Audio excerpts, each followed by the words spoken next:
சவுண்டே குழப்பிட்டானுங்க. அட பாவிங்களா.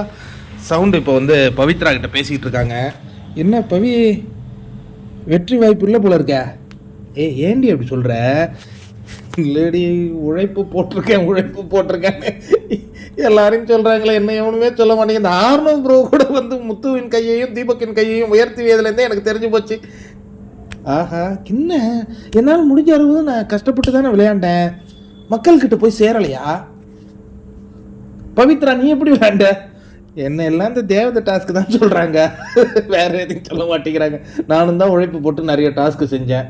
அதான்டா நம்ம செஞ்சுட்டு பேசினே இருந்துருக்கணும் போல இருக்க. ஐயோ, ஆனால் எனக்கு வராதே பேசுறதுக்கு. நான் எப்படி பேசுவேன்? உனக்கு பேச வராது, எனக்கு செஞ்சதை சொல்ல தெரியாது. வீடு பார்த்துக்கலாம். இப்போ என்னதான் உனக்கு ஃபீல்? ஜெயிக்க மாட்டேன்னு நினைக்கிறேன் நீ? இல்லை, வந்து சொல்கிறவங்களாம் பார்த்தா அப்படி தானே இருக்கு. சரி, எனக்கு முத்து ஜெயிச்சாலும் ஓகே தான், ஒன்றும் எனக்கு கஷ்டம் இல்லை. ஆனால் கஷ்டமாக இருக்குது பவி, என்ன பவி பண்ணுறது அப்படின்னு சௌந்தர்யா சொல்லிட்டு இருக்காங்க. உடனே அந்த இடத்துல ரயான் வராரு. ஒரு கிளாஸில் இருக்கிற எல்லா பசங்களும் படிப்பாங்களா? ஒரு பையன் படிப்பான், ஒரு பையன் விளையாடுவான், ஒரு பையன் நடனம் நல்லா ஆடுவான், ஒருத்தன் அதுமாரி வெரைட்டி இருக்குது. உன்னுடைய வெரைட்டிக்கு அதிகமான ஆதரவு இருந்ததுன்னா நீ ஜெயிக்க போகிற.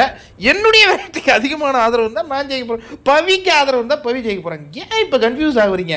வரவங்க எல்லாம் நம்மளை ஜெயிக்க வைக்கணும்னு வருவாங்க, அதையும் குழப்புவாங்க அப்படின்னு ரயான் ஒரு பாயிண்ட் சொல்கிறார். நீ பாயிண்ட்லாம் நல்லா தாண்டா சொல்கிற, ஆனால் வந்தவங்க பேசுகிறத பார்த்தா நான் ஜெயிக்கிற மாதிரியே தெரியலையடா. பவி நீ ரயான் நீடா. ஆமாம், பேசுகிறவங்க தான் ஜெயிப்பாங்கங்கிறாங்க, நானும் தானே பேசுகிறேன். டாஸ்க் ஆடுறவங்க தான் ஜெயிப்பாங்கங்கிறாங்க, அப்போ நானும் தானே டாஸ்க் ஆடுறேன். நீ அப்போ லிஸ்ட்டில் இருக்கியாடா? சரி வா பவி, நம்ம இங்கேருந்து போயிடுவோம். இவங்கிட்ட பேசினா இன்னும் நமக்கு டென்ஷன் தான் ஆகும் அப்படின்னு போகிறாங்க. என்னங்க சவுண்டு முத்து ஜெயிச்சா ஓகேன்ட்டாங்க. உங்கள் கருத்து என்ன பற்றி?